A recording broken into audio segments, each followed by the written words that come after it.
Hello बच्चों, let's see the question की दिया रही है let f of x equals to sine x plus cos a x b periodic function right. তো f এক্সটা periodic function then option A কি দেওয়া রয়েছে না এ ইজ এনি রিয়েল নাম্বারের জন্য ট্রু হবে, অপশন বি দেওয়া রয়েছে a is any irrational number, option C দেওয়া রয়েছে a is rational number and option D দেওয়া রয়েছে এ ইকুয়ালস টু জিরো।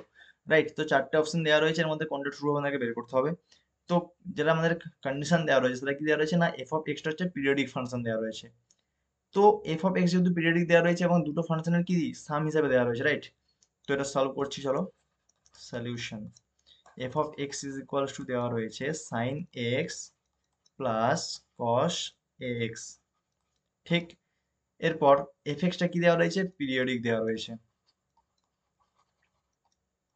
তো sign extra periodic function,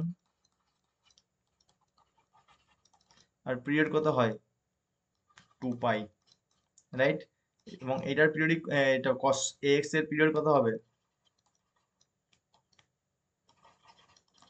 period হবে 2 পাই ডিভাইডেড বাই এ।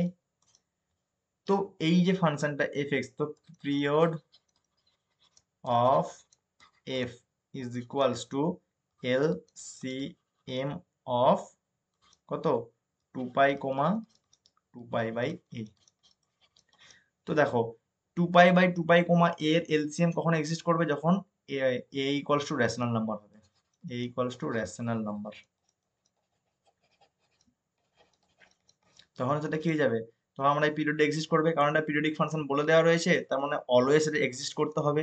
ঠিক আছে, তো অলওয়েজ কখন এক্সিস্ট করবে, যখন এটা রেশনাল হবে। তো অপশন কোনটা ট্রু হচ্ছে, a is rational number, option C is correct. তো আই হোপ তোমরা বুঝতে পেরেছো, এখানে যদি √2 বা অন্য কোনো নাম্বার চলে আসে তখন কিন্তু এটার এলসিএম এক্সিস্ট করবে না। যেহেতু এটা এলসিএম এক্সিস্ট করবে না, তখন কি হয়ে যাবে, এটা আমাদের যে পিরিয়ডিক ফাংশন বলেছিল এফটা, সেটা কিন্তু হাইপোথিসিসটাকে কিন্তু কি করবে, কন্ট্রাডিক্ট করবে বেসিক্যালি। তখন এটা কি হয়ে যাবে, নন পিরিয়ডিক হয়ে যাবে। বাট কিন্তু আমাদেরকে বলে দেওয়া আছে এফএক্সটা কি না পিরিয়ডিক হবে অলওয়েজ, রাইট। তার মানে কি এটাকে রেশনাল নাম্বার হতে হবে। তো আই হোপ তোমরা এটা বুঝতে পেরেছো। ওকে, অল দ্য বেস্ট।